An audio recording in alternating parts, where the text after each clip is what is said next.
세상에는 남의 말에 쉽게 현혹되고 선동되고 휘둘리는 사람들이 적지 않습니다. 이간질이나 중상모략, 유언비어에 쉽게 동요하고 누군가가 던진 말 한마디에 사람을 미워하거나 편을 갈라버리는 사람들도 많습니다. 그런데 아주 흥미로운 사실이 하나 있습니다. 이런 사람들일수록 정작 자신은 절대로 그런 부류가 아니라고 생각한다는 것이죠. 마치 식당에 가면 꼭 있는 진상 손님과 비슷합니다. 그 사람 역시 자신이 진상이라고 생각하지 않습니다.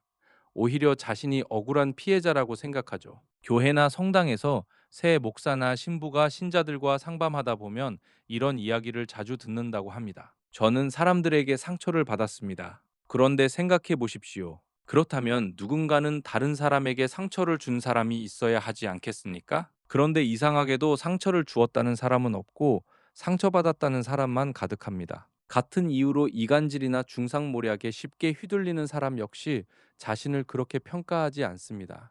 하지만 세상에는 분명 그런 사람들이 존재합니다. 오늘은 바로 그 사람들이 어떤 특징을 가지고 있는지 살펴보겠습니다. 정치에서도 쉽게 볼 수 있어요. 선거에서 내가 지지하는 후보를 찍었는데 당선된 뒤 실망하는 경우가 많습니다. 결국 이런 말을 하죠. 내가 사람을 잘못 봤네.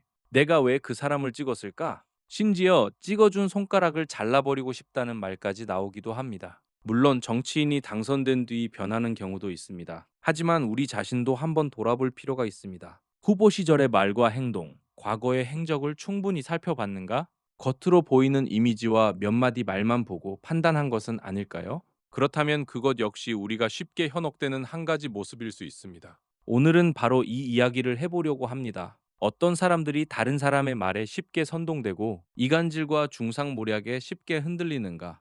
그리고 더 중요한 질문을 하나 던져보겠습니다. 혹시 나도 그런 사람은 아닐까? 지금부터 하나씩 살펴보면서 스스로를 점검해 보시기 바랍니다. 첫 번째, 비판적 사고력이 부족한 사람입니다. 어떤 정보가 들어왔을 때 논리적으로 분석하고 검증하지 않습니다. 그저 누군가가 그렇게 말했다는 이유만으로 사실이라고 믿어버립니다. 그 사람이 그렇게 말했다면 사실이겠지. 이렇게 쉽게 결론을 내리는 겁니다. 하지만 세상에는 사실처럼 보이는 거짓말도 많고 진실처럼 포장된 선동도 많습니다. 현명한 사람은 정보를 들으면 믿기 전에 먼저 확인합니다.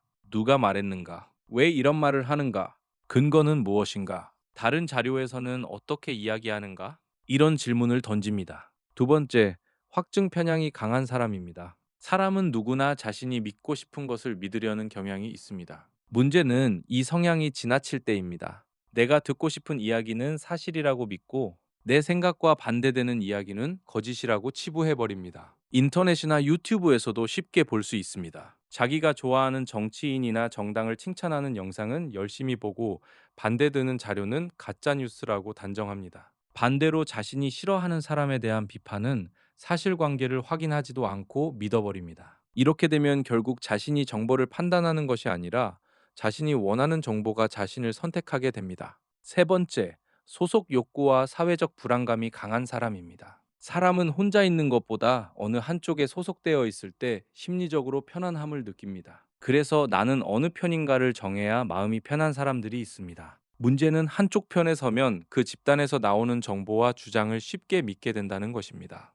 그리고 반대편에 있는 사람은 무조건 적으로 생각하기 시작합니다. 이간질에 쉽게 휘둘리는 이유도 비슷합니다. 혹시 나만 이 사람을 싫어하는 건가? 다른 사람들이 나를 이상하게 생각하면 어떡하지? 이런 불안 때문에 다른 사람의 이야기에 쉽게 편승합니다. 하지만 정말 당당한 사람은 어느 편에도 서지 않고 혼자서 생각할 수 있습니다. 때로는 모두가 예라고 할 때 혼자 아니오라고 말할 수 있어야 합니다. 네 번째, 사고가 경직되고 시야가 좁은 사람입니다. 나이가 들수록 몸이 굳는 것처럼 사고도 굳어질 수 있습니다. 하지만 이것은 나이만의 문제가 아닙니다. 젊은 사람도 자신의 경험과 생각만을 절대적인 기준으로 삼으면 사고가 경직될 수 있습니다. 이런 사람들에게는 흑백 논리가 강하게 나타납니다. 저 사람은 원래 저런 사람이야. 전에 그랬으니까 이번에도 분명 그랬을 거야. 내가 경험해봤으니까 내가 맞아. 자신의 작은 경험 하나를 세상의 모든 상황에 적용해 버리는 것입니다. 하지만 세상은 그렇게 단순하지 않습니다.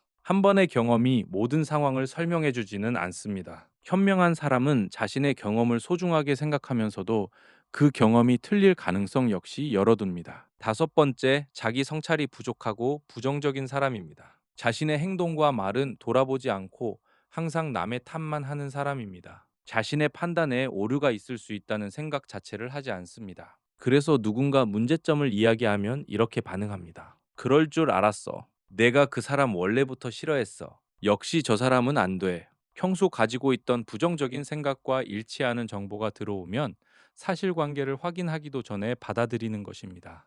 자신을 돌아보지 않는 사람은 남의 말에 쉽게 끌려갈 수밖에 없습니다. 자신의 판단을 검증하는 과정이 없기 때문입니다. 여섯 번째, 건강한 의사소통 능력이 부족한 사람입니다. 다른 사람과 제대로 대화하고 토론하지 못하는 사람 역시 유언비어나 선동에 쉽게 휘둘릴 수 있습니다. 인터넷 댓글만 봐도 알 수 있습니다. 상대방의 주장이 마음에 들지 않는다는 이유만으로 감정적으로 반응하고 결국 욕설과 비난으로 끝나는 경우가 많습니다. 이런 사람은 상대방의 주장을 이해하려 하기보다 자신의 감정을 지키려고 합니다. 그래서 직접 확인하는 대신 누군가가 전해준 이야기나 인터넷에 떠도는 소문을 쉽게 받아들입니다. 건강한 토론은 상대방을 이기는 것이 목적이 아닙니다. 내 생각이 틀릴 가능성을 확인하는 과정이 바로 토론입니다. 결국 쉽게 선동되고 농락당하는 사람들에게는 몇 가지 공통점이 있습니다. 비판적 사고의 부족, 강한 확증 편향, 소속에 대한 불안과 지나친 의존, 경직된 사고와 좁은 시야, 부족한 자기 성찰과 부정적인 사고, 그리고 건강한 의사소통 능력의 부족. 이런 요소들이 서로 겹칠수록 다른 사람의 말이나 감정에 의존하기 쉬워집니다. 그렇다면 이런 해안과 통찰력은 타고나는 것일까요? 아닙니다. 학벌이 높다고 생기는 것도 아닙니다. 서울대학교 교수도 속을 수 있고 다선 국회의원, 대기업 회장도 속을 수 있습니다. 심지어 한 나라의 대통령도 잘못된 정보와 감언이설에 넘어갈 수 있습니다. 사람은 누구나 속을 수 있습니다. 중요한 것은 내가 틀릴 수 있다는 사실을 인정하고 끊임없이 자신의 판단을 검증하는 것입니다. 그렇다면 어떻게 해야 할까요? 결국 필요한 것은 경험과 성찰입니다. 우리가 직접 모든 경험을 할 수는 없습니다. 전쟁을 경험할 수도 없고 독재 정권에서 살아볼 수도 없고 극한의 가난이나 재난을 직접 겪어볼 수도 없습니다. 그렇다면 다른 사람의 경험을 통해 간접적으로 배워야 합니다. 그 가장 좋은 방법이 바로 독서입니다. 역사책 한 권을 읽으면 내가 경험하지 않은 수백 년의 역사를 간접적으로 경험할 수 있습니다. 철학책을 읽으면 평생 한 번도 생각해보지 않았던 질문을 만나게 됩니다. 소설을 읽으면 내가 살아보지 못한 사람의 인생을 경험하게 됩니다.